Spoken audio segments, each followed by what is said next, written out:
অবশেষে Israel Iran সংঘাতে সরাসরি যোগ দিল যুক্তরাষ্ট্র।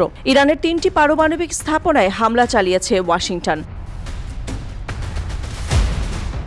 হামলার পর ভাষণে বিষয়টি জানিয়েছেন মার্কিন প্রেসিডেন্ট ডোনাল্ড ট্রাম্প। জানান, অত্যন্ত সুরক্ষিত ইরানের ফর্দো পারমাণবিক কেন্দ্রে 6টি বাংকার ব্লাস্টার বোমা ব্যবহার করেছে যুক্তরাষ্ট্র। এছাড়াও যুক্তরাষ্ট্রের সাবমেরিন থেকে 300টি টমাহক ক্ষেপণাস্ত্র ছোড়া হয়েছে। নাতাঞ্জ ও ইস্পান অঞ্চলের পারমাণবিক স্থাপনাগুলোকে লক্ষ্য করে ওই ক্ষেপণাস্ত্রগুলো ছোড়া হয়।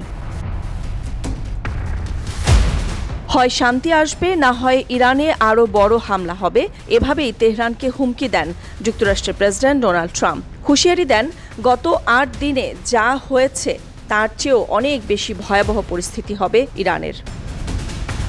ঘটনার পরপরই ইসরায়েল প্রধানমন্ত্রী নেতানিয়াহুর সাথে ফোনে কথা বলেছেন ডোনাল্ড ট্রাম্প, এমনটি জানিয়েছে আন্তর্জাতিক গণমাধ্যম। হামলার পরপর নেতানিয়াহু ট্রাম্পকে অভিনন্দন জানান, বলেন ইরানের পারমাণবিক স্থাপনাগুলো ধ্বংস করার প্রতিশ্রুতি তিনি রেখেছেন। পারমাণবিক স্থাপনাগুলো লক্ষ্য করে হামলার পরপরই নিন্দা জানিয়েছে জাতিসংঘ মহাসচিব। উদ্বেগ জানিয়ে বলেন, সংঘাত দ্রুত নিয়ন্ত্রণের বাইরে চলে যাচ্ছে। নিজের সামাজিক যোগাযোগ মাধ্যমে পোস্টে বলেন, এই হামলা আন্তর্জাতিক শান্তি ও নিরাপত্তার জন্য সরাসরি হুমকি। এদিকে হামলার নিন্দা জানিয়েছে ইরান। ফর্দো, নাতান ও ইস্পাহান পারমাণবিক স্থাপনায় মার্কিন বিমান হামলা আন্তর্জাতিক আইন, বিশেষ করে পারমাণবিক অস্ত্র বিস্তার রোধ চুক্তি এনটিপির লঙ্ঘন বলে মন্তব্য করেছেন তারা।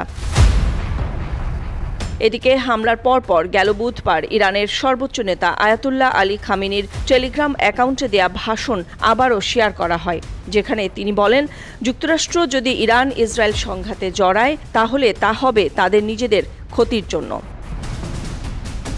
মার্কিন প্রেসিডেন্ট ডোনাল্ড ট্রাম্প ফর্দো পুরোপুরি ধ্বংস করার দাবি করলেও ইরান বলছে ভিন্ন কথা। ইরানের দাবি, ফর্দোর একটি বিশেষ অংশে হামলা হয়েছে। তেহরানের দাবি, আগেই 3টি কেন্দ্র থেকে পারমাণবিক উপকরণ সরিয়ে নেওয়া হয়েছিল। এদিকে ইসরায়েল জুড়ে কঠোর সতর্কতা ব্যবস্থা নেওয়া হয়েছে। প্রতিরক্ষা বাহিনী আইডিএফ এক বিবৃতিতে জানায়, ইরানের পাল্টা হামলার শঙ্কায় বড় জমায়েত জনগণের চলাফেরায় বিধিনিষেধ আরোপ করা হয়েছে। ট্রাম্পের এই হামলার সিদ্ধান্তে নিন্দার ঝড় বইছে যুক্তরাষ্ট্রে। ডেমোক্র্যাট দলের একাধিক কংগ্রেস সদস্য এই হামলাকে সংবিধান লঙ্ঘন বলে উল্লেখ করেছেন। ট্রাম্প আমেরিকান জনগণের কথা শোনার বদলে যুদ্ধাপরাধী অভিযুক্ত নেতানিয়াহুর কথা শুনেছেন বলেও মন্তব্য করেছেন তারা। রাজনৈতিক বিশ্লেষকরা মনে করছেন, ইরান ইস্যুতে হোয়াইট হাউস ও কংগ্রেসের মধ্যে দ্বন্দ্ব আরও ঘনীভূত হতে পারে, যা আগামী নির্বাচনে রাজনীতিতে বড় প্রভাব ফেলতে পারে। নাদিরা জাহান, নিউজ ডেস্ক, সারা বাংলা।